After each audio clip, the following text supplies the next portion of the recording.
Ayan, welcome po sa mga bago natin. Ayan, may mga nakita kong mga bagong muka. Ayan, welcome po kayo sa church. At ang tawag po ngayon ay ito po ay prayer meeting. Ayan, kung saan ang ating panalangin ay, ano po? Masasagot. Kaya nandito tayong lahat, di ba? Kasi every time na we pray, we know that God answered our prayer.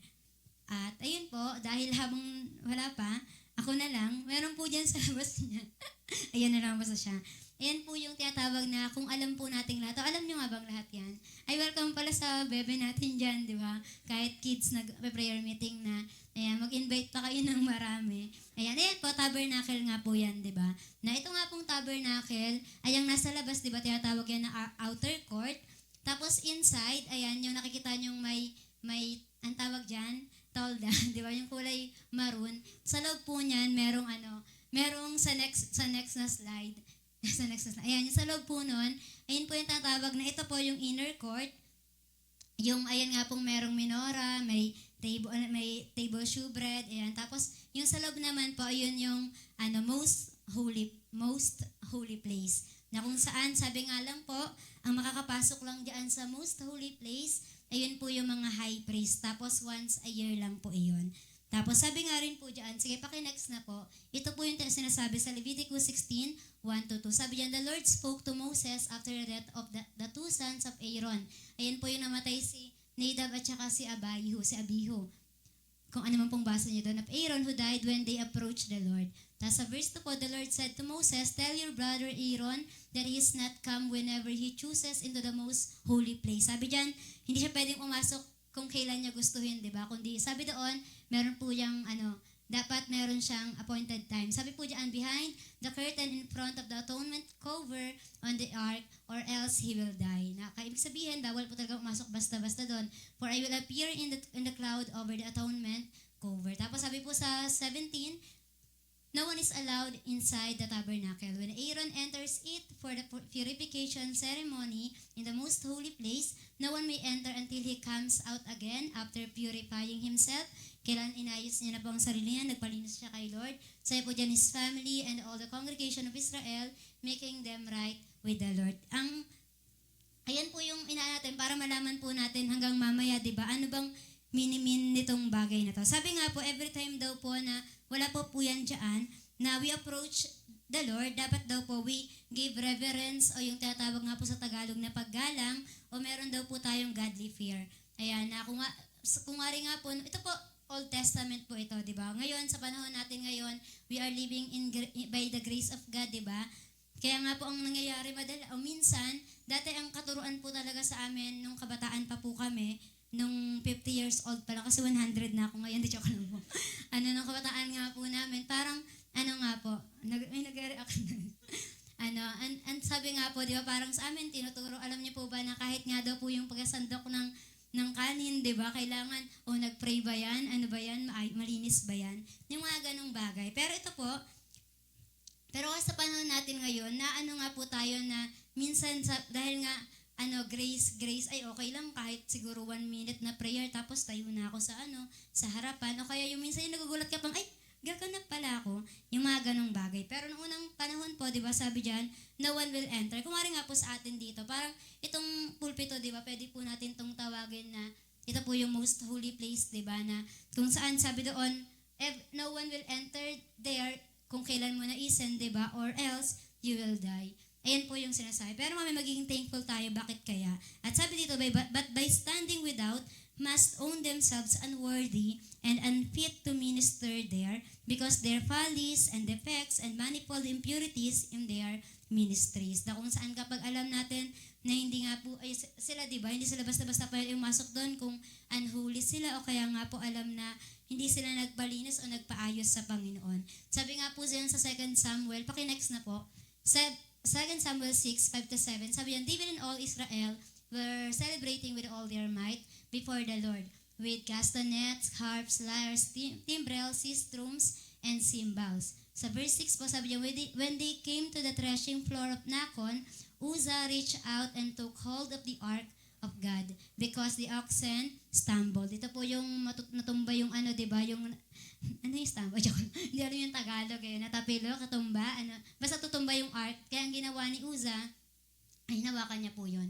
The Lord's anger burned against Uzzah because of his irreverent act. Therefore, God struck him down and he died there beside the ark of God. Alam niyo po, nung panahon na yan, di ba, na before, nung time ni Moses, di ba, pinalagay ni Lord yung Ark of the Covenant, di ba? Tapos sabi diyan, ang batas ng Old Testament, di ba, nang pwede lang pong humawak sa ark, wala din sa ano, pero yung nasa loob kanina, di ba, yung Ark of the Covenant, pwede lang pong humawak doon ay mga pari lamang. Tapos bakit daw po namatay si Uza? Dahil ba marumi siya o kaya ganito ba? Kasi ganun pinapahalagan ni Lord yung sinasabi na sabi doon, kung ano yung inutos ni Lord, dapat sundin. The touching of the ark forbidden to the Levites. Si Uza at saka si Ahayo, yung magkapatid pong yon na parang they represent as a Levite or as a priest nga po nung time na yon. Pero sila lang po yung mga workers of the altar. Ano lang sila, pwedeng mga kumilos lang dyan sa paligid. Pero hindi po sila yung talagang naka-assign para sa most holy place or inside nga po ng tabernacle. That's why, sabi doon, namatay si Uza nung hinawakan yun. Alam niyo, sabi nga daw po doon, bakit kaya hindi naman daw kailangan ni Uza na itong tagahawakan yung ark na yon kasi para ma-save, di ba? Para hindi yun matumba kasi kaya daw pong gawin yon ng Panginoon. Kaya nung namatay nga si Uza, di ba? Tinawag ni David yung place na yun. Kahit si David, pag binasa niyo po yung kasunod na mga verses, yung nagalit din siya sa Panginoon pero sabi din sa komentary na hindi naman talaga dapat siya magalit kasi meron batas na itinuro ang Diyos na dapat sinusunod. Tapos tinawag niya nga po yung lugar na yon na Perez Uza. Nang ibig sabihin ng Perez ay yung breach nga po o yung paglabag. Sabi diyan na yung place daw po yun, tinawag niya na Perez Uza kasi ayun daw po yung place ng paglabag ni Uza. Tapos sa Mark 15, paki-next na po, 33-35, hanggang hanggang bukas, hindi joke lang. Meron pa kasunod dyan, pero basahin ko muna. At noon, darkness came over the whole land until 3 in the afternoon. And at the 3 in the afternoon, Jesus cried out in a loud voice, Eloi, Eloi, lema sabachthani, which means, my God, why have you forsaken me? When some of those standing near heard this, they said, listen, he's calling Elijah. Next po. Ayan. So 36, someone ran and filled a sponge with wine vinegar, put it on a staff, and offered it to Jesus to drink. Now leave him alone. Let's see if Elijah comes to take him down, he said. With a loud cry, Jesus breathed his last. 38, the curtain at the temple, or of the temple, was torn into two from top to bottom. Ayan, makikita po natin dyan. Ito naman po yung senaryo na sabi dyan, what a blessed change is made by the gospel of Christ. Na si Jesus nga po, di ba? Sabi doon, it is a good news for us Christian. Sabi diyan, have now boldness to enter into the holiest through the veil every day. Na yung sa Hebrews nga po, paki-next po, yan yung kasunod. Nasabi diyan sa Hebrews 10 to 12 hanggang 24, or 25. Sabi niyan, by the which will we are sanctified through the offering of the body of Jesus Christ once for all. Ayan po yung ginawa ni Lord, sabi diyan, once, isang beses, pero para na sa lahat. And every priest standeth daily ministering and offering oftentimes the same sacrifices which can never take away sins. Diba na yearly, napunta sila ng most holy place, pero sabi nga, diba, sa inner court, diba, napunta dun yung mga priest, diba, nung unang panahon sa pari pa, dapat lumapit, diba, o kaya yung mag-confess nga, diba, tapos yung pari magsasabi na, ay, pinatawad ka na ni Lord. Pero sa time natin ngayon, di ba po, na pag nag-pray tayo kay Lord, papatawarin niya na po tayo if we are wholeheartedly talaga na humingi ng tawad sa Panginoon. Pero sabi po dyan, di ba, ang totoo naman talaga can never take away sins. But this man, si Jesus nga po, after he had offered one sacrifice for sins forever, sabi diyan, sat down on the right hand of God. Na ngayon, si Lord Jesus Christ ay nakaupo sa kanang trono ng Diyos. At next po, sabi diyan, from henceforth, expecting till his enemies be made his footstool. For by one offering he hath perfected forever them that are sanctified. 15, whereof the Holy Ghost is also a witness to us. For after that he had said before, meron pong kasunod, this is the covenant that I will make with them after those days, saith the Lord. I will put my laws into their hearts and in their minds will I write them. Sabi po sa 17, and their sins and iniquities will I remember no more. Ito po yung, di ba, pwedeng ikaw talaga ng karamihan sa atin na sabi diyan, and their sins and iniquities will I remember no more. Yung sinasabi nga pong, sins, di ba, ito po yung mga kasalanan. Pag sabi namang iniquities, ito yung mga unrighteousness po natin, di ba? Yung sins, nung hindi ka pa Christian, at yung iniquities, di ba, itong panahon na sabi nga po, kilala natin ang Panginoon na hindi naman talaga tayo perfect, di ba? Yung mga nagkakamali pa rin o nagkakasala pa rin po. 18, now where remissions of this is, there's no more offering for sin. Because of Jesus, di ba? Wala na pong hindi na natin kailangan pang mag-offer ng hayop o kaya sabi nga na mag-flow ang blood ng kahit anong hayop man po para lang patawarin ang kasalanan natin. Next po, sa 19, sabi diyan, having therefore, brethren, boldness to enter into the holiest by the blood of Jesus.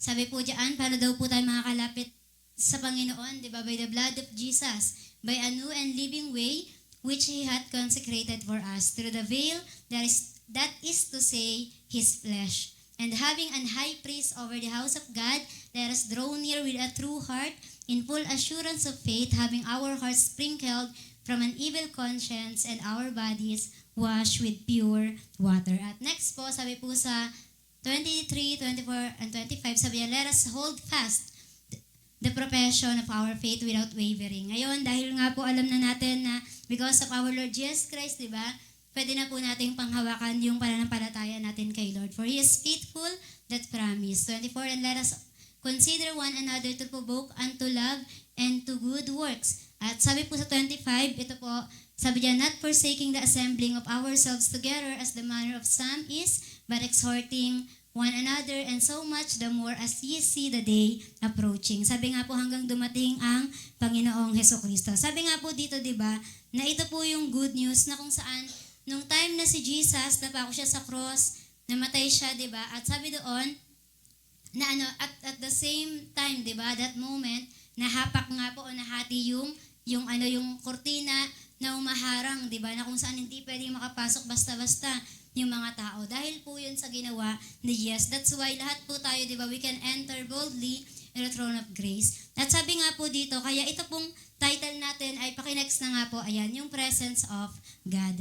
Kaya ang pinakamahalagang bagay, di ba, sa atin, sabi nga, meron akong narinig, sabi doon, we can live in the presence of God. Ang katotohanan, di ba, hindi naman talaga tayo mabubuhay nang walang presensya ng Panginoon. Ang katotohanan, hindi mo kayang magpatuloy o tayong lahat kapag wala ang presensya ng Panginoon. Kasi napakahalaga na in our lives right now or sa living natin today, thank you kay Lord kasi may Holy Spirit na nagko-cover, may Holy Spirit na tumutulong, at saka may Holy Spirit talaga na talagang nagaano sa atin. Yung nag-iingat nga sa mga buhay natin. Sabi kasi dito, si Lord daw, He is willing to dwell in all men. Diba? That's why nga yung unang panahon, diba, yung sinasabi doon na tayo ngayon as a church, diba, bumaba ang Diyos, diba, yung Spirit ng Panginoon sa atin para mag-dwell nga siya sa ating lahat. Sabi doon sa church na talaga namang wini-welcome si Lord, sa church na talaga namang kinikilala ang Panginoon. Sabi dito, sabi nga, si Jesus, siya yung naging mediator natin, di ba? Yung tagapagitna nga sa ating lahat, yung nakikipag-reconcile, di ba? Tumutulong sa atin na ma-reconcile tayo. O tumulong kasi tapos na sa atin na ma-reconcile po tayo sa Ama. That's why, di ba, we are praying na, Father God, di ba, laging, Ama, salamat po sa ganito at sa pangalan ni Jesus. Kasi, di ba, sino daw ang nag-answer ng prayer, di ba, si Father. And kaya natin dapat yun lagi pinapaselyuhan sa pangalan ni Jesus. Nung saging pag narinig ni Jesus, ay ni Jesus ng Ama, yung name na Jesus, di ba, alam niyang, ay kinilala na to anak ko, kaya, answered ang prayer natin. Sabi nga po, our way to heaven is by crucified Savior, di ba? Dahil kay Jesus, that's why tayo mapupunta ng langit. At sabi doon, hindi lang po yan natapos. Nakita natin na nabuhay muli si Jesus at anong sabi? He is sitting on the right throne of our God, di ba nga po? Kaya sabi nga po, our holiness is depends on being in the presence of God. Mahirap po talagang mamuhay sa presence ni Lord. Ay, mahirap talagang mamuhay ng yung nagpapakabanal ka lang in your own way. Sabi nga po, magiging banal ang isang tao, the more na lumalapit siya dun sa Panginoon, the more na lumalapit siya dun sa holy na Diyos, di ba? Hindi mo pwedeng sabihin, kasi ang holiness, hindi yun yung katulad ng, ito, ang church namin, holy to yung dahil lang ang solemn, dahil ang quiet, di ba? Hindi yung walang mga nagtatalakan, tanakan talaga, nag-iingay ng mga kabataan, o kaya, ay hawak. Sabi nga, di ba, ang kabanalan ba ng tao, di ba, nakikita ba yun kapag meron siyang Christian shirt na suot, di ba? Hawak niya Bible niya, ganoon daw po ba nalalaman yung kabanalan? Ang totoong kabanalan, di ba, it is under the presence of the Almighty God. Kaya ibig sabihin, kung tayo, we are longing sa presence ni Lord palagi, di ba? Kung ano yung sinasamba natin, nagiging ganun tayo, di ba? Yung sinasabi nga dun sa 1-to-1. Tapos sabi nga rin po dito, kung serious ka, if you are serious about becoming more like Jesus, di ba? Lahat tayo dito, that's why we are here, di ba? Ang goal naman talaga natin. Meron ba dito, ang goal ko po maging katulad po ni Marian Rivera. May ganun ba dito? Po ni Daniel Padilla. Di ba hindi? Ang goal po natin is to be like Jesus. That's why nasa church ka, di ba? Kasi kung ayun pala goal mo, pumunta ka doon sa Broadway, sa YGMA daw. Joke lang. May Broadway daw po kasi yung lugar na. Tapos, sabi diyan, becoming more like Jesus, you must spend time in the presence of God. Kaya nga tayong lahat, di ba? Gusto ba natin na nasa presence tayo ni Lord? Di ba? Yung mga tipong, may prayer day ngayon, di ba? Dahil alam mo, prayer day, syempre day yon.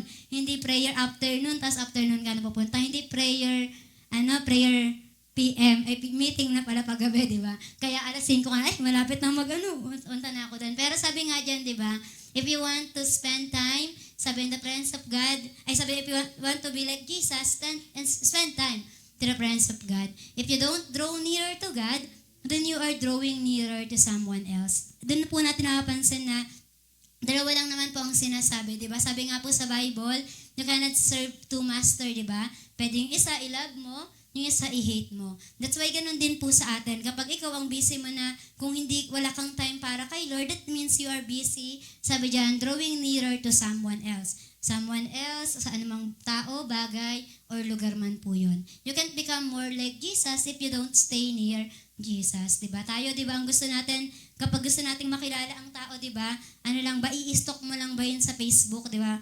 Ngayon, sa panahon ngayon, wala pong Facebook si Jesus, diba? That's why yung mga tao na, yung mga idol, di ba, yung meron dito idol na matay na, di ba, na artista, alam niya lahat ang palabas, kahit di pa siya pinapanganak nung time na yun, di ba? Pero, ayan, umiti naman siya. Ayan, pero, di ba, si Jesus, wala siyang Facebook na, ko nga, i-stalk ko nga si Jesus, sino kaya yung nanay tatay niya, pero meron siyang Bible, di ba? Merong Bible, di ba, na iniwan sa atin para makilala po natin ang Panginoon. That's why you can become like Jesus if you stay with Jesus. Sabi yan, if you want become like Jesus, you have to behold Jesus. Diba? Sabi doon, behold the Lord. Talaga namang, natin, kilalanin, panghawakan, at saka talagang, yung sabi nga po, mas talagang maging totoo kay Jesus. Sabi dito, kapag daw po tayo, serious na tayo na kilalanin ang Diyos, sabi po diyan, magsisimula na tayo na, talagang, yung maging excited na malaman yung meron kay Jesus. Kaya that's why yung Bible, nakikita mo na unti-unti, na minamahal mo na, tapos nakikita mo na talagang unti-unti binabasa mo na yun, di ba? At first, hindi mo pa magets kung ano ba yung sinasabi nito. Di ba? Every time kasi na sinasabi daw po natin, hindi natin maintindihan yung Bible. Hindi daw po talaga natin yung maiintindihan. Unless masabi mong, Lord, tulungan mo ako intindihin to. Tapos sabi dyan, habang kinikilala natin si Jesus, di ba? Nakikita na rin yung hidden na joy sa heart mo. At yung hidden na joy na yon, sabi doon, nag-overflow na yon sa atin. At sabi nga po dito, di ba, kapag sinisimulan, gusto natin makilala ang Diyos, di ba, lumapit sa Kanya, nagkakaroon tayo ng true na relationship kay Lord. Yung hindi lang yung hindi lang daw po yung understand na yun, na gets na ako ni Jess. Hindi ganun, kundi talagang, gets naman talaga tayo ni Jess. Pero ikaw, gets mo ba si Jesus? Kaya that's why kailangan mas makilala natin siya. Kaya sabi nga po, lahat ng yun, lahat ng mga movement ng Lord sa buhay natin, it is in the presence of God. Kapag na-encounter mo na siya, nakilala mo na siya. Kaya, di ba, minsan naisip natin, bakit may ibang tao hirap silang mag-pray? Bakit may ibang tao hirap silang magbasa ng Bible? Bakit ang ibang tao hirap silang talagang mag-talk about Jesus, di ba? Kaya sabi doon, they are not in the presence of God. Kaya narinig nyo na ba itong sinasabi diyan? Yung intimacy at a distance. Ayan, yung intimacy at a distance, ito yung sinasabi na you're intimate with him, with her, pero at a distance. Ang naalala ko dito yung long distance na relationship, yung LDR, di ba? Na ay, boyfriend ko yan, ay ano ko yan, girlfriend ko yan, pero magkalayo sila, di ba? Tapos they are calling themselves, di ba? Or sa kanilang dalawa na intimate sila. Tapos naalala ko nga itong si Peter, di ba? Naalala nyo, si Peter talaga, tinawag siyang sa inner, tawag nga dun, di ba? Close friend ni Jesus, nasa inner circle pa nga siya ng friend ni Jesus, di ba? And pero, nung dumating yung time na nagkahulihan na, di ba? Na hinuli na si Jesus, ito yung time na si Peter, nandun na lang siya, nandun siya sa distance, nakatingin na lang siya sa malayo, sinusundan, saan pupunta si Jesus. At sabi nga po, di ba? Pero tapos ang time na yon, at the same time, habang nandun siya sa malayo, nung may nakapansin sa kanya, anong ginawa niya po? Di ba tinanggi niya po si Jesus? Ganito daw po yung nangyayari sa mga taong meron silang intimacy at a distance. O hindi lang pala mga tao, kundi mga Kristiyano. Na may possibility nga daw po na yung ilaglag mo si Jesus, yung kala mo hindi mo yun ginagawa, di ba? Pero possible pala, may nagagawa pa tayong ganon sa some times of our life, di ba? Sabi, most Christian holding tightly to hope that is melts away from the source. Meron po sa ibang churches, di ba, na sila, nakikinig lang po sila ng preaching sa TV o kaya, yung hindi naman nila kasama talaga yung nag-preach, di ba? Pero para tayo dito kasi talaga naman, talagang pinagtutuunan, tsaka binibigyan tayo ng oras ng mga pastor natin. Tapos sabi rin dito yung sila, yung mga member, nakikinig sila dun sa preacher sa TV na nga lang, di ba?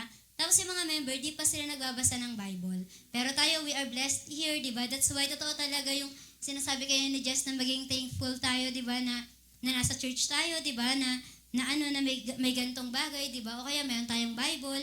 Kasi sobrang laking tulong nun na kung saan makikilala natin ang Panginoon sa bagay na yon. Tapos sila, di ba? Yung sinasabing intimacy at a distance, sinasabi nila na kilala nila si Lord, pero ang katotohanan, yung hindi naman talaga nila alam yung malalim na pagkakakilanlan sa Panginoon. At alam niyo po ba na nakondisyon daw po ang karamihan ngayon, past 8 years ago, na in-accept na yung intimacy at a distance. Kaya nga po meron akong naririnig na mga tao, sinasabi nila na hindi naman ako nagisimba pero nasa puso ko naman si Lord. Lagi ko yung kinakausap sa'yo, nasa puso ko siya. Parang gusto mong sa'yo patingin nga po, hindi joke lang. Pero diba kasi parang kung alam mo na gusto mong maging close yung tao, sabihin mo lang ba sa kanya, mahal na mahal kita, wag na tayo magsama ha. Diyan ka lang, sa cellphone ka lang kasi ganito. Hindi daw po pwede yung ganun, di ba? Kaya ibig sabihin, si Lord, hindi ganun yung gusto niyang relationship. Kaya nga sa last nung sa Hebrews, di ba, na binasa natin 10:25, sabi doon, wag daw natin kaliligtaan yung mga gathering, di ba? Kasi lalo na sa panahon natin ngayon, napakahalaga nito. Oo, may Gmeet tayo, di ba? Yung Gmeet, pinapagamit lang yan sa mga pinapagamit talaga yun. Ay, okay lang yan kapag may sakit naman talaga yung tao, kapag may malayo yung lugar, di ba? Nasa Mindanao, ganon, nasa Mindoro, hello po, joke na, mga ganong lugar. Pero kung nga rin nandiyan ka lang sa may putata, no?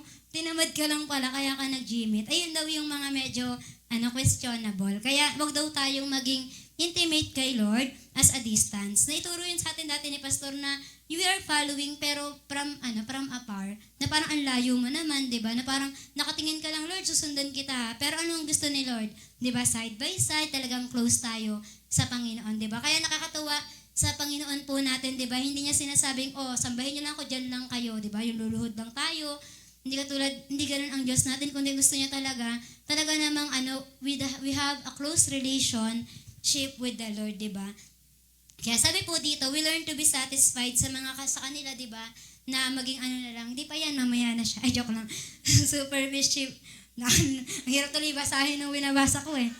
Ayan, kasi sabi nga po dito, para tuloy na sorry po, hindi po ito entertainment. Ayan, sabi nga po kasi dito, na natutunan na lang natin na masatisfied na, sa TV na lang, lagi na lang, nood, ganito na lang, ganyan. Pero ayaw ng Panginoon yung ganong bagay. Kaya nga po sabi, palabasin mo na yan si A.W. Tozer. Sabi niya, the shallowness of our inner experience. Sabi, ang kababawan daw ng ating inner experience, the hollowness of our worship. Sabi diyan, yung empty na worship natin and that servile imitation of the world which mark our promotional methods all testify that way. In this day, know God only imperfectly, and the peace of God is scarcely at all. Ito po yung sinasabi na sa panahon natin ngayon dahil ang mga tao, sinasabi lang natin na we know the Lord, di ba? Pero ang gusto ni Lord, enter into His gate, di ba, with thanksgiving. Talaga naman, and mag-enter tayo sa presence ni Lord. Pero anong nangyari nga daw po, di ba? Dahil sa kababawan natin, sa mga pagkakilala natin kay Lord, di ba, ang bilis mong ma-waver, ang bilis mong sumuko sa Panginoon dahil lang sa mga ganong bagay. That's why hindi daw yan yung tinuturo sa atin ni Lord. Ang gusto niya, maging intimate tayo sa Kanya. Kaya sabi nga po, di ba, stop living in shallowness. Na kung ngayon, parang iniisip mo, spoon feeding lang tayo lagi, di ba? Parang ilan dito sa atin yung ilang taon na. Di ba? Meron akong nakita before na ilang months pa lang siya pero talaga naman umaarangkada kay Lord. Kasi talaga naman nung sinabing mahalaga yung prayer, andun siya sa prayer marathon. Nung sinabing mahalaga yung Bible, talaga naman nagbabasa ng Bible. At nung sinabing mahalaga yung gathering, nandun siya palagi. Pero sa atin, di ba, ilan daw dito yung ilang taon na, pero meron pa din siyang shallow na relation sa Panginoon. Yung hindi, yung namang, pinapailalim mo na talaga namang gusto mo matutunan niya yung pinaka-deeper things. Pero, andun pa rin siya sa mababaw na side. Sabi po dito, wag daw po tayong umasa sa mga ganun. Yung sinasabi sa'yo, mag-pray ka, maglaan ka ng gantong oras, diba? Kasi may tuturo sa atin ang Panginoon. Pero sabi doon, it takes time. Sa isang relasyon, diba, ang tao na gusto niyang makilala yung tao, nag-e-effort siya. Ganun din po sa atin sa Panginoon. Dapat nag-e-effort tayo. Kung si Lord, diba, 2,000 years ago, nag-effort na si Lord eh. Ginawa naman talaga, hindi lang 2,000 years ago, when He created the world, nag-effort na siya. Pero sa atin, di ba, kailangan din yung effort natin naman. Sabi nga dito, huwag tayo mamuhay sa mga shallowness, kasi sabi diyan, nothing unusual happens in that shallow. Sabi shallowness. Nasa kababawan mong yan, nahihirapan ka tuloy manampalataya o maniwala na kaya palang gawa ni Lord ng miracle, di ba? Yung parang yung sinasabi na, yung laging ikaw nasa isip mo lang lagi, yung kaya ko lang gawin. Pero di ba, alam natin yung kayang gawin ni Lord, di ba? In a split of a second, di ba? Yung gusto mong gawin in 10 years, di ba? Kayang gawin ng Panginoon sa isang, pagpikit mo lang, pagdilat mo, nang saglit lang ha, sabi ng pagdilat mo talagang nagawa na ng Panginoon. Ayun yung nagagawa kapag ikaw, you have a close relationship with the Lord. Talagang you stay in the presence of the Lord. Nag-soak ka talaga, di ba? Yung pagtatawag na merong soaking naman talaga, as in talagang pinapa-under mo yung sarili mo, di ba? Katulad ng deer, di ba, na nag-under siya sa water. Nang sa gayon, hindi na siya makita ng kaaway. Ganun yung gustong gawin sa atin ni Lord. Kaya nga po sabi dito, meron daw diyang sinasabi yung purpose is one thing, but presence is quite another. Dito yung sinasabi nga po na nating lahat na pwede talaga nating gawin yung assignment natin sa school. Hindi, joke lang. Yung mga assignment natin, di ba? Yung tinuturo sa amin, yung tinuturo doon sa Las Piñas, di ba, na merong, may alignment at saka may assignment. Sabi nga, pag hindi ka na-align, wala ka pa sa presence ni Lord, di ba? Magagawa mo naman yung assignment. Pwede kang mag-share ng Word of God, pwede kang mag-outreach. Marami pong nag-outreach sa labas. Makakita ka na marami nagpapalugaw, di ba? Ngayon, lalo na ngayon, di ba, merong bagyo, kaya, makikita ba dyan, may mga evacuation center, di ba, may mga nagpapakain doon, nagtuturo, nag-show ng kindness. Ayun po yung tinatawag na purpose. Pero sabi diyan, but presence is another, sabi quite another, na mahalaga yung bagay na you are aligned. Alam mo kung ano yung ginagawa mo sa Panginoon kasi under ka ng Panginoon. Alam mo na ito ang pinapagawa sa akin ni Lord kasi nag-stay ako sa presence ni Lord. Ito yung sinabi niya. That's why nga yung word ng presence, sabi po doon na sa King James na Bible, mababasa natin siya ng 108 times. Ayan. Pero hindi lahat yon presence kay Lord, di ba? Meron nun, nakita ko ang iyong presensya, yung sinasabi ni Paul, di ba, na nandiyan ang presensya ko. O kaya yung sinabi ni Elijah kay Gehazi. Tapos sabi nga rin po dito, di ba, na ito nga pong si Moses, ayan, talagang siya yung naka-catch ng bagay na purpose is one thing, but presence is quite another. Alam nyo, si Moses, di ba, nakakita siya ng burning bush, di ba, ng halaman, na nag-aapoy, na may apoy pala. tapos hindi tinutupok ang apoy, di ba?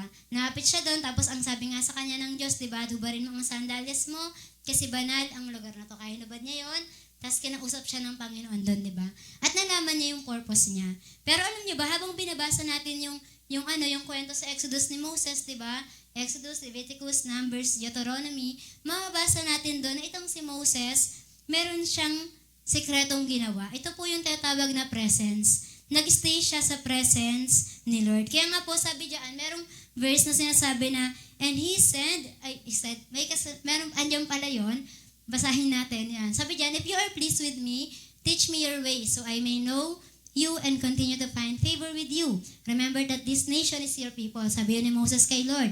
And the Lord replied, my presence will go with you, and I will give you rest. Ayan. Sa 15, then Moses said to him, if your presence does not go with us, do not send us up from here.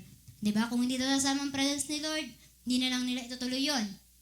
How will anyone know that you are pleased with me and with your people unless you go with us? Paano daw malalaman na natutuwa si Lord sa kanila, na talaga namang merong favor si Lord sa kanila, unless the Lord go with them? What else will distinguish me and your people from all the other people on the face of the earth? At sa 17, sabi diyan, and the Lord said to Moses, I will do the very thing you have asked, because I am pleased with you and I know you by name. Yun yung sinabi ni Lord, diba? I know you by name. Then Moses said, now show me your glory. Sa 19, and the Lord said, I will cause all my goodness to pass in front of you, and I will proclaim my name, the Lord, in your presence. I will have mercy on whom I will have mercy, and I will have compassion on whom I will have compassion. Di ba napansin natin dyan na si Moses talaga, he is after sa presence ni Lord.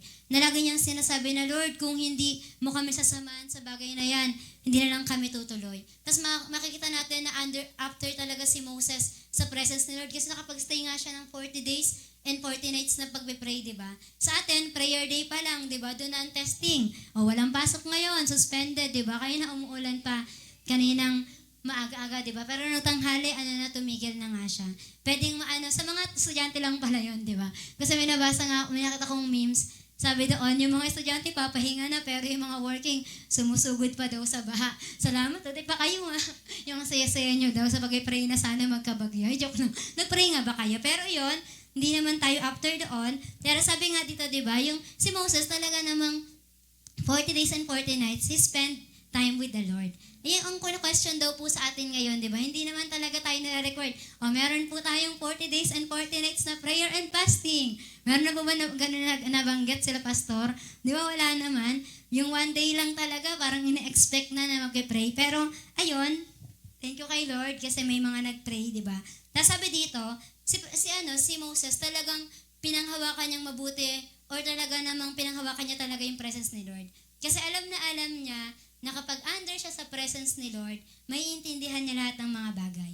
Pag under siya sa presence ni Lord, magagawa niya yung mga bagay na dapat niyang gawin. At knowing, di ba, 2 million yung talaga namang inalagaan ni Moses. Di ba? Ibig sabihin, napakaraming tao nun na i-guide niya. Kaya kailangan niya talaga ng guidance ni Lord, na kailangan marinig niya. Kaya talaga nag-spend time siya kay Lord, na talagang, Lord, sabihin mo lahat ng mga dapat kong gawin. That's why, di ba, nung tatawid na sila, wala na silang madaanan sa Red Sea na yun, nakaharap, di ba? Dagat na, wala nang lupa. Anong ginawa ni Lord, di ba? Gumawa siya ng daan. Kasi ganun niya pinatunayan na, I will go with thee. Di ba? And take rest. Pinagpahinga niya talaga. Sabi niya, mag-ano ka lang. Ikampante mo, kumalma ka lang, di ba? Ako bahala sa'yo. Sabi diyan, those who know how to value God's favor are best prepared to receive them. Lahat lang ng mga gustong i-value yung favor ni Lord, lahat ng gusto ang presence ni Lord, di ba? Sila yung mga prepared them, ready na i-receive yung ibibigay ni Lord. Kasi nga, di ba, pwedeng ibigay daw po ni Lord sa atin yung mga talents, yung mga gifts, di ba na yan? Pero sabi doon, pag di tayo handa, pwedeng magamit yon sa maling bagay. Pwedeng magawa mo yon in a wrong way, di ba? Kaya ibig sabihin, kailangan talaga natin na magpa-under kung ano yung tinuturo sa atin ni Lord. Sabi nga, if you want to be effective, to grow, sabi diyan, to witness, to walk, we need His presence. Gusto mo maging effective, di ba? Lord, gawin na po akong effective, efficient, di ba, sa pag-share ng Word of God, stay in His presence. Ano nga daw po ba ang ma-share natin sa mga tao kung wala naman tayong narinig mula sa Panginoon, di ba? Yung mga taong hilig lang lumabas, di ba? Pwede kang mapagod talaga doon yung labas tayo ng labas. Yung go ka ng go. Oo, merong go signal na mag-go. Pero at the same time, meron ding sinasabi si Lord na stay in my presence, di ba? Na doon ka muna sa presence Lord. Nasa gayon, pag sabi ng go, alam mo which way yung dadaanan mo. Sabi diyan, pwede ka ring mag-grow, di ba? In His presence, sa pag-stay mo kay Lord, di ba? Makikita mo na you grow spiritually. Na parang di mo alam, bakit ba kung nagtsatsaga na mag-stay dito, mag-pray, magbasang, nag-Bible marathon ako, nag-prayer marathon ako. Pero di mo nakikita, di ba? Sa mga susunod na panahon, makikita mo, mapansin mo sarili mo na nag-grow na pala ako kay Lord. At sabi diyan, to witness, di ba? Mag-share ng Word of God. At sabi diyan, to walk. Yung Christian journey natin kay Lord, di ba po? Yung pagpapatuloy natin sa paglilingkod kay Lord, pag wala yung presence talaga ni Lord, possible na mawala ka din. Mawala din tayo kay Lord kung hindi tayo laging nagpapa-under kay Lord, nagpapaprotect, tsaka nagpapag-guide sa Kanya.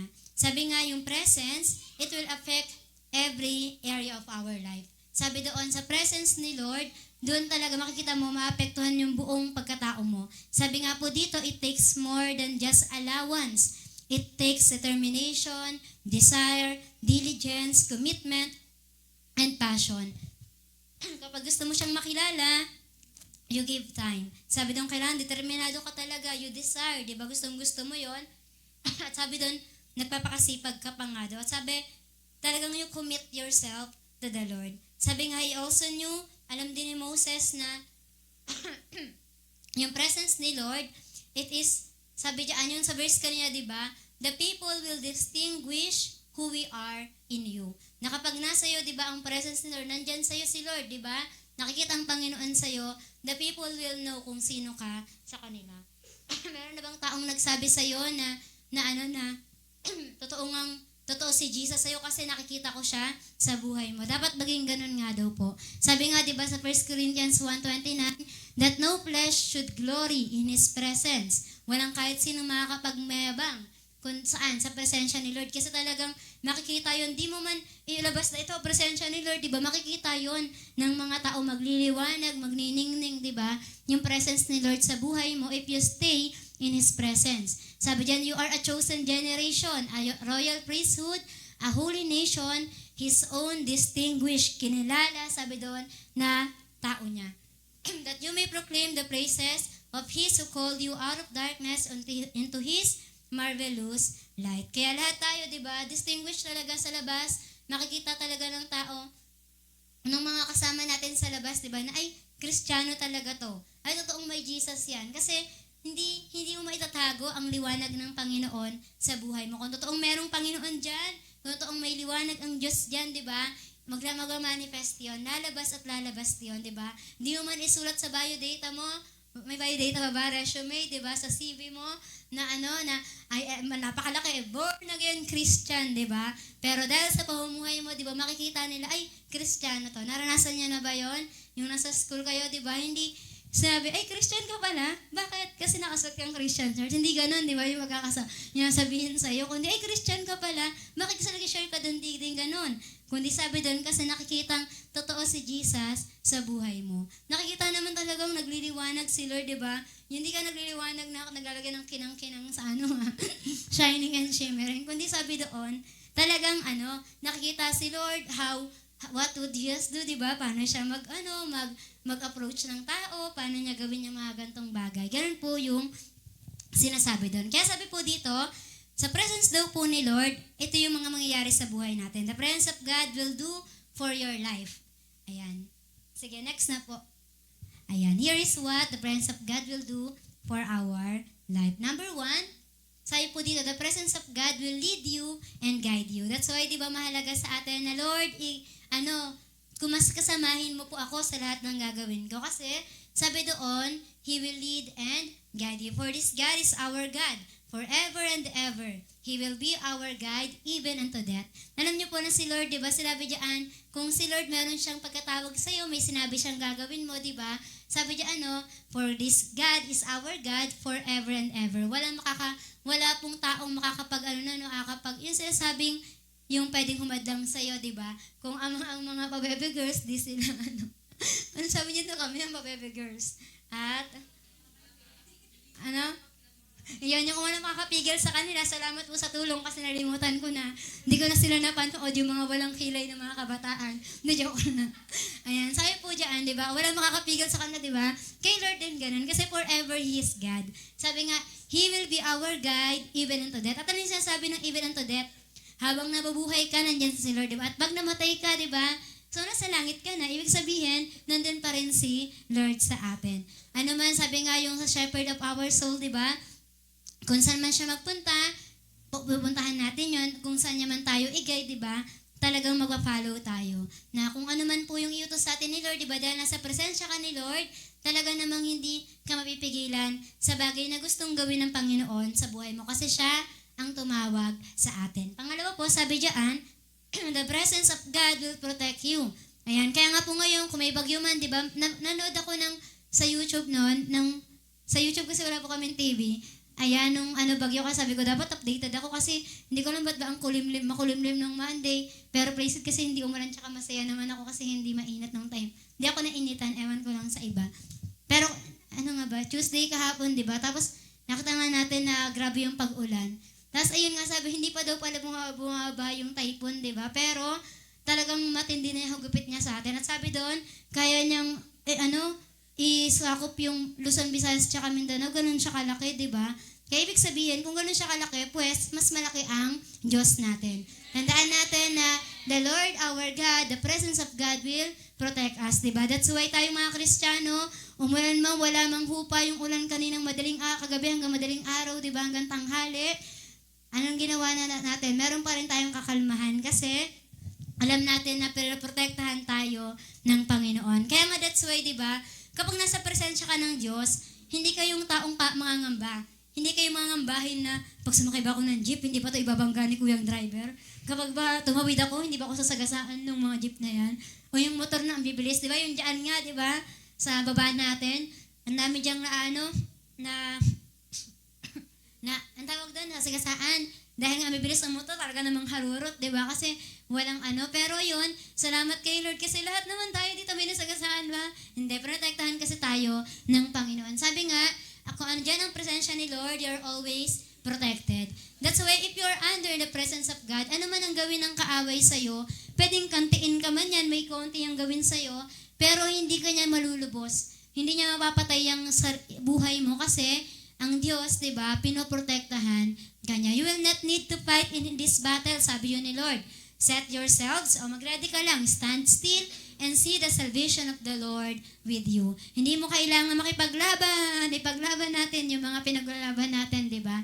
Hindi mo kailangan magwelga, di ba? Yung mga mahilig nga daw pong magwelga. Tapos isang bagay na naalala ko dito, yung kwento nga ni maraming kwento, marami ako na kwento, kasi ang chika ng mga tao, hindi ako na. Marami akong kwento na rin about sa protection ni Lord, di ba? Kahit naman sa akin may ganun din kwento. Pero naalala, yung laging sinasabi na yung favorite natin na Exodus 14:14 na the Lord will fight for you, di ba? No, Lord, inapi po nila ako, chinisbis po nila ako, ikaw na po bahala sa kanila. Di ba, may sabi ko tayong prayer. Pero mali pala yun. Dapat pala ang ginagawa. Sabi ni Lord, di ba, vengeance is mine. Hayaan mo si Lord. Ang mo lang, sumbong ka lang, no Lord, ginanto po nila ako. Pero huwag ka na magsabing, gantihan mo po sila. Kasi alam ni Lord yung gagawin niya. That's why po si Joy, masayahin po siya. Hindi ko na. Si Joy na anak ni Peter Tanchi, di ba, na-rape po siya nung 15 years old siya. Yan, seryoso na tayo. Tapos sabi nga po doon, habang pinapakinggan ko siya sa Tony Talk, sa YouTube kasi lumabas habang titinan ko lang yung bagyo, lumabas din siya. Di na-intriga ako, ano kaya yung chika dito? Alam mo, chika talaga, imin yung usapan nila. Tapos ayun nga po, tapos sabi niya, na-rape siya ng 7 na tao, di ba, na mga armado na may mga armalite nga daw. Tapos ang time na yon, hindi daw, habang kinukwento niya kay Tony, hindi siya nagpapanik na ano gagawin niya, sisigaw na ba siya. Tapos may kwento siya doon na, nung may kumatok daw sa bahay nila, yung mga kaibigan niya, kasi supposed to be daw, antay niya yung mga kaibigan niya na mag-sleep over sa bahay nila. Tapos yung mama at papa niya, si Pastor Peter, di ba, nandun sila nag-Bible study. Tapos, basta yung mga gang na yun talagang, plano talaga nilang mang gang raid talaga, manguha at magmasakay o kaya ng mga kayamanan dun sa mga tahanan, di ba? Tapos ang nangyari, nung after nga daw, nung pinalabas pa siya, nung pinagkatiwalaan daw siya na, sige, labasin mo, sino yung kumakatok. Tapos, nakita niya na lang, basta hindi ako mahadong detail hanapin niyo na lang. Basta meron daw doon na meron, yung magulang niya, magulang ng dalawang kaibigan niya, sumilip kung okay lang sila. Tapos, lang daw, sumenyas lang daw siya merong dito. May mga masasamang tao, ganun lang sense. Pero may nahon, di siya sumigaw na nagpanik, ay, buti niyo ka na, ganyan-ganyan. Kasi ibig sabihin, inisip niya nga daw, binigyan siya ng kakalmahan ng Panginoon, ng peace nga daw. Tapos ang alam niya, lagi niya sinasabi na I have a relationship with the Lord. Alam ko ginagawa ng Panginoon, kaya pagkakatiwalaan ko siya. Pero 15 pa lang siya during that time. Pwedeng talaga kung sa iba daw yun nangyari, talagang magpanik na, di ba? Ay, buti ayun, may tulong yan. Possible kasi napatay nga daw sila kapag sumigaw siya doon. Kaya nung time na yun, sabi niya, nangyari na nga ang lahat, di ba? Pero still, pinangahawakan niya pa rin that the Lord protect her. Kasi nga daw po, hindi naman siya napatay. At sabi niya pa rin, hindi niya rin sinabi, sabi ni Tony, hindi kayo nagsampa ng kaso. Sabi niya, yung pamilya niya hindi nagsampa ng kaso, hinayaan lang. Tapos nabalitaan nila na yung grupo na yon namatay na lang. Na ibig sabihin, hindi nila talagang binawian na magtatanim ako ng unforgiveness sa heart ko, ganyan. Ang ginawa niya, nagpatawad na siya agad-agad. Tapos sabi nga po doon, si Lord yung bahala. Sabi niya, si Lord yung bahala sa kanya. Kaya yun, naging okay naman siya. Tapos hanggang ngayon, nag-share siya sa mga kababaihan na mga na-abuse, ganun. Kaya ibig sabihin, sinasabi dito na you don't need to, yung talaga namang mag-retaliate ka doon, mag-iingay ka, di ba? Nanggayaan mong si Lord yung kumilos kasi ipagtatanggol tayo ng Panginoon. Naintindihan po nating lahat. At the same time, di ba, hindi naman natin kiniklaim na mangyari pa yun sa atin. Kundi dapat, di ba, dahil kiniklaim natin na we are under the protection of the Lord, no harm sa mga buhay natin. Walang ganong mangyayari in the mighty name of Jesus, di ba? Kaya dapat tayong lahat, lagi nating panghawakan na the Lord is with us. Sabi dyan, in His presence. Kapag nasa presensya ka ni Lord, alala niyo yung Goshen, dahil nandun ang Diyos, doon sa kabilang side sa Egypt, nag-aano na sila, out of the Goshen, nasa loob naman ng Egypt yung Goshen. Pero yung Goshen, di ba, hindi sila ng plagues, pero yung paligid niya, talaga namang hindi na protektahan kasi wala silang Diyos doon. Pangatlo po, sabi dito, the presence of God will comfort you. Ito, isang bagay na pag nasa presence tayo ni Lord, di ba, yung nag-pray ka lang naman dyan, talaga umiiyak ka lang naman kay Lord, pero maya-maya nako-comfort ka na, napapansin mong umuokay na puso mo, di ba? Sabi diyan, blessed be the God and Father of our Lord Jesus Christ, the Father of mercies and God of all comfort, who comforts us in our tribulation, that may be able to comfort those who are in trouble, with a comfort with which we ourselves, sabi diyan, are comforted by God. Kaya nga po sa presensya ni Lord, di ba, kung minsan kung humihingi tayo ng help, ng need, ng tulong sa iba, di ba, lumapit ka kay Lord. Kasi si Lord naman talaga yung comforter. Si Lord naman talaga yung sinasabi nga kung di mo naman kayang i-comfort yung tao na yan, there are no words talaga na pwede mong sabihin doon para ma-comfort siya. Lalo na kumari pag namatayan nga isang tao, di ba? Hindi naman kahit sabi mo pa, ang ganda mo, di ba? Pag normal, pag ang ganda, kinikilig talaga yun, tsaka tawan-tawa yan. Pero kapag may ganung pakiramdam, di ba? Yung kahit sabi mo, ang talino mo, ang galing mo, lahat ng mga positive na words na yon, kapag nandun siya sa panahon na ganon, hindi niya na yung mapapansin. Wala na siyang, hindi niya yun maiintindihan. Kaya ibig sabihin, sabi nga sa amin, tinuro din to na tabihan mo lang, di ba? Yung makita lang na nandyan ka, okay na yun. At the same time, di ba, ipag-pray mo yung tao na yun. Kasi alam natin na no one can comfort them the same ng comfort na kayang gawin ni Lord sa kanila. That's why, di ba, tayo kapag may mga pagkakataon na umiyak tayo, nag-pray tayo na, Lord, tulungan niyo po ako sa gantong bagay. Di ba, nakikita natin na si Lord, talagang kinukomfort niya tayo sa lahat ng sitwasyon ng buhay natin. Minsan nga daw po, may mga pagkakataon na ikaw naman talaga may kagagawa ng bagay na yun, bakit ka naiyak? Pero si Lord, still, kinukomfort ka pa rin niya. At the same time, di ba, hindi niya yung tinotolerate. Gusto niyang malaman mo na matuto ka from that mistake. Kaya ayun po, at pang-apat, sabi diyan, the presence of God will give you insight and understanding. Sabi po sa 2 Timothy 2:7 sa pinakababa na, and the Lord give you understanding in all things. Kapag na po bumaba na ang presensya ng Panginoon, Di ba? You are under the presence of God. Yung mga insights, understanding, yung mga di mo maintindihan, yung mga bagay na gusto mong malaman, gusto mo ng bagong creativity, bagong bagay na gusto mong gawin, strategy, di ba?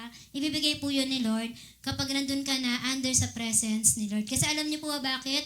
Kasi gusto niya gamitin ka niya. Kaya ibibigay rin ni Lord, hindi rin madamot si Lord na ibigay yung mga knowledge na yon kung magagamit naman yun para sa ikaka-glorify ng Panginoon. Ayan po ang magagawa nun sa ating buhay.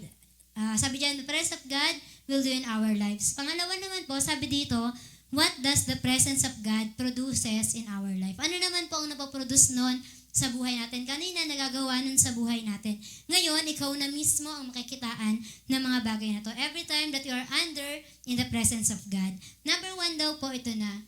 Ayan, pakilabas na po dyan. Wala siya palang number, pa-next na lang. Sabi dyan, pa-next po hindi yung parang sunod-sunod eh.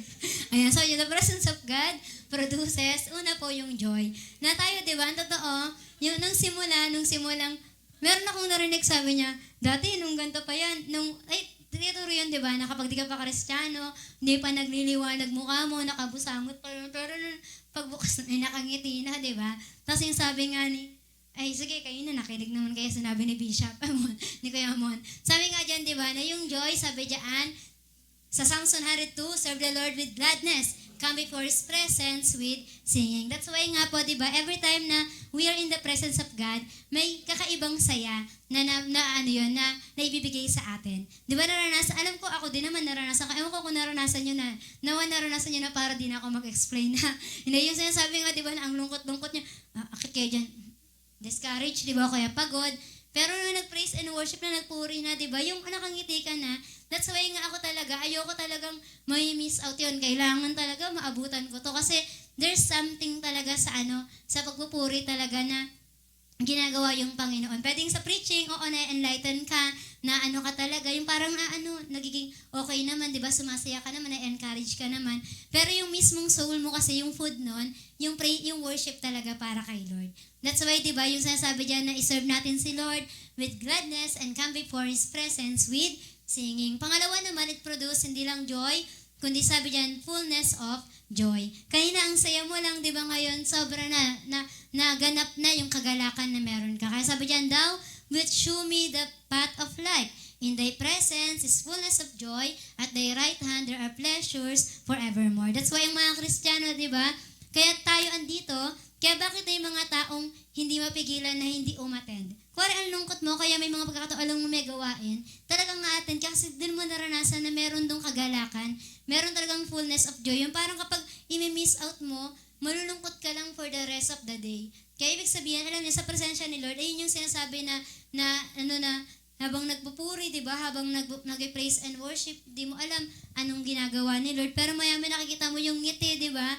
Yung pang-aaway sa'yo kayo ng umaga, pag uwi mo, nakangiti ka pa din, di mo alam kung paano mo ititikom. Ay, joke lang. Naranasan ko yung dati na talaga naman, ang ganda-ganda ng praise and worship ng sa church, sa main nun, ganyan, no? Tapos, nasa tricycle na ako, nakangiti pa rin ako, wala naman akong katabi, tinitinan pa ako naman. Pero sa loob-loob ko, nakangiti ako, pero lagot ako na ito. Ay, joke lang. Kasi nga, pinapagitan ako ng time na yan. Pero yon, masaya pa din ako, walang makakapigil sa kasayahan na meron sa presence ni Lord. At sabi doon, presence ni Lord, hindi lang po yun nandito. Tandaan natin na yung presence ni Lord, nag-i-indwell yun sa ating lahat. That's why, di ba, saan ka man, nandun yung presence ni Lord kasi ikaw ay nagpa-under sa Kanya. Next po, sabi po diyan, thanksgiving. Let us come before His presence with thanksgiving and make a joyful noise unto Him with psalms. That's why, di ba, may mga times na mag-thank you po tayo kay Lord, yung nagpupuri ka, pero sabi ka, thank you Lord, yung napakaraming bagay, mag-thank you daw po tayo kay Lord. Kung i-thank you natin yung mula nung bata ka pa, hindi ka mauubusan ng pag-thank you kay Lord. Di ba na parang kapag nasa presensya ka na ni Lord, bigla mong maalalang maging mapagpuri, mapagpasalamat sa Panginoon kasi ganun yung nagagawa ni Lord sa ating lahat. Na ayun yung nagagawa niya sa bagay na kung nasaan ka mang sitwasyon, basta you are under the presence of God, you are thankful. Na kung saan man yun nangyari, Lord, salamat po. Yung kayo, di ba, nag-pray yung prayer, Lord, salamat po kasi tumigil na po yung ulan, nakapunta po kami dito, di ba? Parang sobrang thankful natin na kanina iisip ko din yun na, Lord, tumigil na yung ulan kasi baka yung iba hindi na pumunta. Pero yun, I thank the Lord kasi marami pa din naman pong nandito. At next po, sabi diyan, ang presence din ni Lord, di ba? It gives, sabi diyan, it produces fear. Hindi po ito yung fear sa labas. Ito po yung fear of the Lord. Na kung saan, kapag meron daw po tayong fear of the Lord, meron tayong we give reverence. Ang katabi kasi niyan, fear, kinat na lang. Ayan, fear and reverence, di ba? O paggalang sa Diyos. Sinasabi dito that great temptation which thine eyes saw, and the signs and the wonders and the mighty hand and the stretched out arm, whereby the Lord thy God brought thee out. So shall the Lord thy God do unto all the people of whom thou art afraid. Nasasabi nga po dito na ito pong sa presence ni Lord, lahat ng takot mo, inaalis niya. Meron ka bang takot sa sa dilim? May takot ka ba, may pangamba at takot ka ba na baka mag-isa ka? O kaya may gantong bagay, di ba? Sabi doon, pag nasa presence ka ni Lord, hindi mo yun mararamdaman. Na kung saan talaga may feel mo that you have the Lord with you, di ba?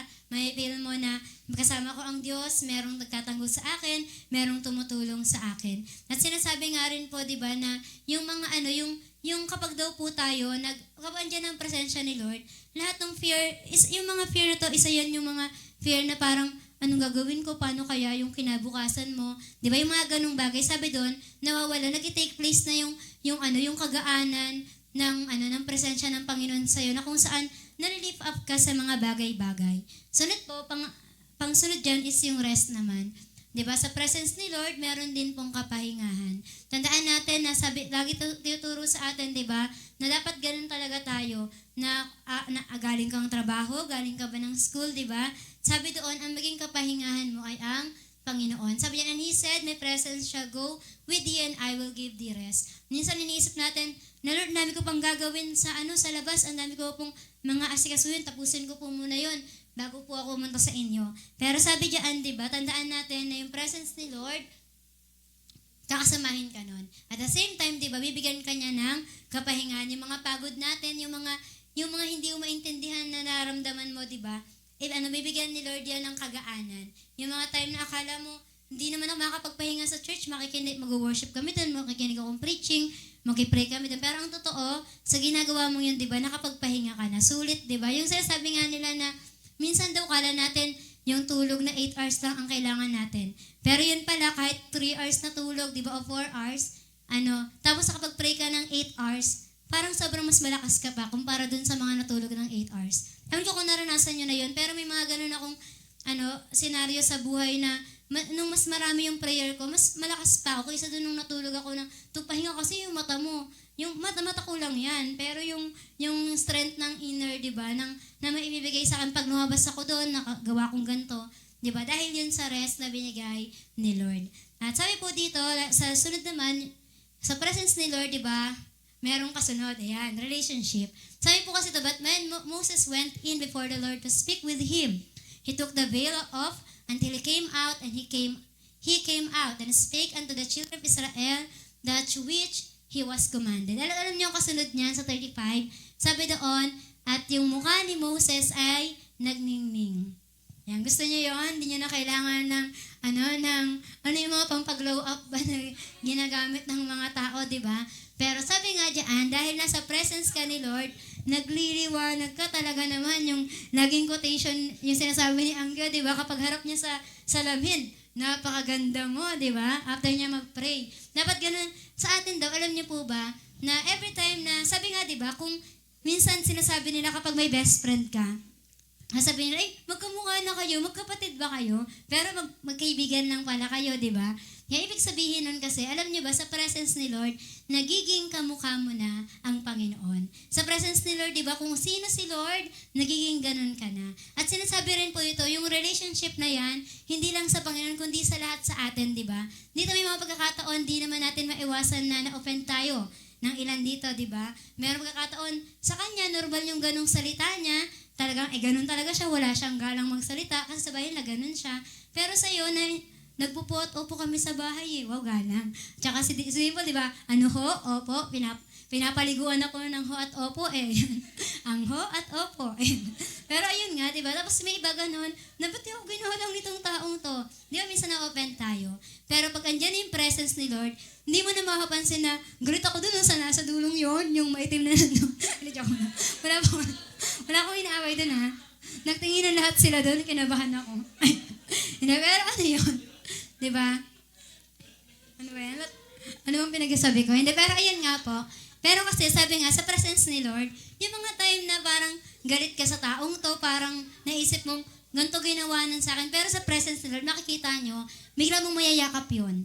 Diba? Kapag under ka ng presence ni Lord, makakalimutan mong, may galit ka. At naman, makalimutan mo na ng tuluyan. Diba? Talaga namang alisin mo na yun. Kasi, ang pangit naman talaga na sa isang family, sa church, diba? We are family here, diba?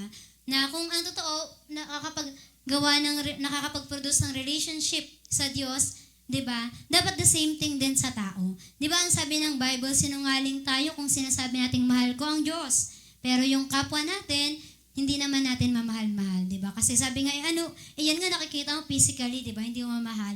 Tapos yung Diyos na hindi mo nakita sa'yo, mamahal mo siya. Kaya ganun daw po sa atin. Kaya tandaan natin na sa presence ni Lord, that's why nga sa church, di ba, hindi tayo dito nagtatawag ang plastic naman yan, di ba? Kundi ang tawag natin sa isa't isa, we are friend in Christ, di ba? Family in Christ. We have a brother and sisters in Christ nga po. Kaya kapag sa church, di ba, totoong friend talaga yan. That's why meron tayong tinatawag na yung fellowship, di ba, na meron. Kasi meron na tayong relasyon sa Panginoon. That's why kapag nag-take place na yung mga bago dito na akala nyo, hindi pa kayo in, di ba? Pero kung nakita nyo talagang winelcome nyo yung sarili nyo para kay Lord, di ba? Talagang you will feel na talagang you are family here. Na lahat tayo dito, talagang brothers and sisters ang turingan. Tsaka, mahal natin ang bawat isa. Hindi lang ang tinapay, di ba? Hindi naman tayo si Madeline. Next po, sabi niya, the presence of God produces holiness. Dito po sa last na yan, ang presence of God talaga, it produces holiness. Hindi mo talaga kailangang mag-effort na magiging banal ako. Yung parang gusto ko pag nakita ko ng mga tao, tawagin akong banal. Di ba? Hindi ganon. Kundi sabi diyan, because of the presence of God, you will be holy. Bakit daw po kasi? For Jesus is holy. That's why hindi naman talaga totoong ito lang, yung nasa kasi tayo, systematic tayo. Dapat banal yan, wag mo nga yan. Tayo talaga, iniingatan natin lahat ng gamit dito. Tayo talagang nakitake tayo as reverence sa Panginoon, ginagalang natin. That's why nanatili pa rin na hindi naman tayo nagkasapatos sa pulpito, hindi naman tayo hindi naman natutulog dito, di ba? Ganun ba? O kaya kumakain, di ba? Yung mga ganong bagay. Sabi doon, pero yun yung mga bagay na pwedeng hindi mo talaga gawin. Pero sabi diyan, tandaan natin na sa presence ni Lord, nagkakaroon ng reverence. Nagkakaroon ng holiness talaga. That's why yung mga tao na ang totoo, you are impure. Ang totoo, we have, yun talaga na we are unrighteous sa Panginoon, di ba? Pero once na yung holy na Lord, ng holy na Diyos, di ba, nag-take place sa atin in our midst, di ba, His presence, ang nangyayari daw po, yung lahat ng tao, pinapakabanal niya. Na kung saan hindi mo kailangan pag Bible ko nakalabas yung ganyan, makita ng mga tao, banal ako, ganyan. Hindi ganun. Kahit itago ko pa yung Bible mong yan, kahit anong gawin mo, di ba? Sabi, ilagay mo sa bag, hindi natago, hindi na binasa, no? Pero sabi diyan, tandaan natin, sabi nga po sa Exodus 3:5, di ba? Sabi diyan, do not come any closer, God said. Take up your sandals, for the place where you are standing is holy ground. Na ibig sabihin, di ba, tayo talaga, that's why, ibig sabihin ng holiness o pag-take ng kabanalan ng Diyos, ikaw talaga, you give respect to the Lord. Napapasok ka ba dito, mga away ka ng lahat ng tao? Anak yung lahat dyan, di ba? Ihagis mo na ganyan-ganyan. Hindi ganun. Sinasabi po kasi dito na dahil itong lugar na to ay banal, talaga namang iginagalang natin ang Diyos sa lugar na to. That's why, di ba, nalulungkot tayo sa pagkakataon na sa church pagaling yung mga chismisan, sa church pagaling yung offense, sa church pagaling yung mga hindi magagandang ugali na kakuha daw ng ibang tao, di ba? Pero tandaan natin na sa presence ni Lord, yung kabanalan na yun ng Diyos, yung sabihin kasi ng holiness na to, ito yung righteousness ni Lord. Nasabi nga, paano daw tayo nakakalapit kay Lord? We can come boldly in the throne of God because of what? Because of the righteousness of our Lord Jesus Christ. Ang totoo po, lahat po tayo dito, wala naman talagang karapatang tumayo. Kung Old Testament, Leviticus, ang pagbabasihan natin, talaga naman kung most holy place itong tinatawag, di ba? Pwedeng hindi talaga tayo tumayo lahat dito eh. Pero sino ba ang inire-represent mo every time na nagasalita ka? Every time na gumaganap ka, di ba? Di ba, you represent the Lord Jesus Christ. That's why, di ba, hindi rin naman natin yung binabaliwala na ito kasi ako, kaya dapat ganito ako. Hindi naman din ganun, kundi dahil ganyan ka pala, edi magbago tayo para sa Panginoon. Di ba? Sabi nga, you become whom you worship. Ikaw, kung sino yung Diyos mo, ayun yung nagiging ikaw. Kung sino yung sinasamahan palagi, ayun yung nagiging ikaw. That's why sa church, di ba, hindi lang tayo dito sa church mabait, hindi lang tayo sa church okay, di ba? Paglabas, walang negative na masasabi yung mga tao sa atin, kasi alam natin na yung kabanalan ng Diyos, di ba, nawa dumating yung time na wala tayong marinig na gusto ko yung Jesus nyo, pero yung mga Christian, ayoko sa kanila. Nawa, hindi daw po ganun. Kundi nawa, talagang yung holiness ni Lord, makita po yon sa mga buhay natin. At dito sa last, conclusion na lang po tayo. Sabi diyan, may dalawa kasi diyan. Sabi diyan, being in the presence of God is contagious. Sabi nga dito, ang contagious ay nakakahawa. Ibig sabihin, kung si Moses, di ba, nung nag-pray siya kay Lord, pagbaba niya, di ba, hindi siya makita ng mga tao kasi nagliwanag yung mukha niya. At the same thing din po sa ating lahat. Na kung talagang nakakahawa pala ang presence ni Lord, dapat nakakahawa pala yung kabaitan ni Lord, nakakahawa yung kagandahang loob ni Lord, di ba? Nakakahawa yung kabutihan ng Panginoon. Na sana dun tayo mahawa na wag lang sa church lang na ay naranasan ko ngayong gabi, ngayong prayer meeting yung presence ni Lord, kaya magiging mabait ako ngayon. Isang oras lang, pag uwi ko, hindi na, di ba? Hindi daw ganon. Yung mga sinasabing, meron kaming testing daw, yung sa araw na yun, 24 hours, magiging mabait. Yung nakita daw si Paul, ay joke lang. Ikaw talaga, tinetest mo kami. Hindi, pero joke lang nila yon. Pero yun nga po, tandaan natin ngayon na ang presence ni Lord, it is contagious. Kaya mahalaga po itong verse na to. Sige, 24-25 ng Hebrews 10. Ayan. Sabi po dyan, let us think of ways to motivate one another to acts of love and good works. Di ba? Ibig sabihin na pag nakita ang bawat isa, acts of love and good works. And let us not neglect our meeting together. That's why in the presence of God, we meet together. Sabi po dito, as some people do, but encourage one another, especially now that the day of His return is drawing near. Malapit ang dumating ang Panginoon. That's why nga po, di ba, dapat lahat tayo, nagpapa-under tayo sa presence ni Lord. Sabi nga po diyan, merong dalawang admonition sa verses na ito. Una is yung community is required. Kailangan natin ng isa't isa. Ayaw nyo man at hindi, kailangan natin isa't isa. At alam nyo ba sa langit, nakikita nyo rin yung katabi nyo. Diba? Kahit magpare nyo, huwag naman sana, diba? Pero hindi yun totoo. Kasi makikita mo yan dahil meron niyang Jesus. Sabi po dito, I want you to remember about something you know. Sabi dyan, Christian community is messy. Hindi naman po talaga lahat tayo perfect dito. Tama? Meron ba dito pumasok nung niligtas ng Panginoon, di ba? Ay, perfect ako. Wala, di ko kailangan ng kaligtasan. Meron bang ganon? Di ba this place nga daw po is tinatawag na parang hospital, na kung saan lahat naman taga dito may sakit. Anong sakit? Kasalanan. Di ba po? That's why this community, this church is a messy church. Na kung tutuusin, hindi messy na ang gulo, hindi ganito, kundi in our spirit, na meron talagang, may mga tao dito, broken-hearted, broken family, di ba? Meron talaga tayong iba't ibang ugali, iba't ibang paniniwala. Huwag naman sana sa Panginoon, di ba? Huwag na maiba yung ganon. Pero may iba't iba tayong gustong gawin, di ba? That's why nga kapag ikaw, feeling mo na sobrang talino mo, di ba? Unlearned those things na parang pride na yung nailalagay sa puso mo. Kaya sabi diyan, God didn't design Christian community to be smooth experience. Hindi tayo lahat dito na, ay, happy lang tayo lagi, di ba? Darating yung time, makikita mo may something na, ay, ganito pala ugali niya talaga. Ay, ganun pala siya. Pero di ba sabi diyan, God gave each of us our own personalities and giftings and talents. Ito yung isang bagay na nakakatuwa kay Lord na pinagsama-sama niya lahat ng iba't ibang tao, di ba? Sabi nga daw po sa church, para tayong binibigyan ng liha, papel na liha, di ba? Alam niyo yung sandpaper, na kung saan, once na dumikit ka sa kanya, di ba? Parang may may kinukuskus sa'yo, may tinatanggal sa'yo. Yung something pala na ma-pride pala ikaw, nung ganito, tinatanggal yun sa'yo. Kasi ang gusto ni Lord, maging maayos. Lahat tayo, by process, lahat tayo from glory to glory, inaayos tayo ng Panginoon. Pangalawa, sabi, anong admonition pa? Sabi po sa pangalawa, we are to motivate each other to take action. That's why we are here. Kasi para i-encourage ang bawat isa. Hindi lang yung tao sa labas, kundi tayo mismo, we encourage one another. Nakakatong isipin, di ba, na kapag pala, di ba sabi ni Pastor, di ba sabi niya, makita ko lang na-attend kayong lahat. Ang saya niya na, di ba? na sobrang saya na ni Pastor. Parang minsan may mga ganun tayo na parang pala, nakaka-motivate pala yung presence ko pala, yung pag-upo ko lang pala dyan, na-encourage na pala. Wala sa ka-LGU, makita lang ng leading servant na kumpletos kayo, di ba? Wala naman kayong ginawa, di naman kayo sumayaw dyan, nagpa-ice cream, nagpa-cake, di ba? Pero ba't ang saya nila? Kasi nandyan ka. Tapos sabi po dito, being in the presence of God doesn't cause us to sit on our hands. Namapo ka lang dyan, antayin ko lang gagawin ni Lord sa akin. Being in the presence of God creates acts of love toward each other and toward the world.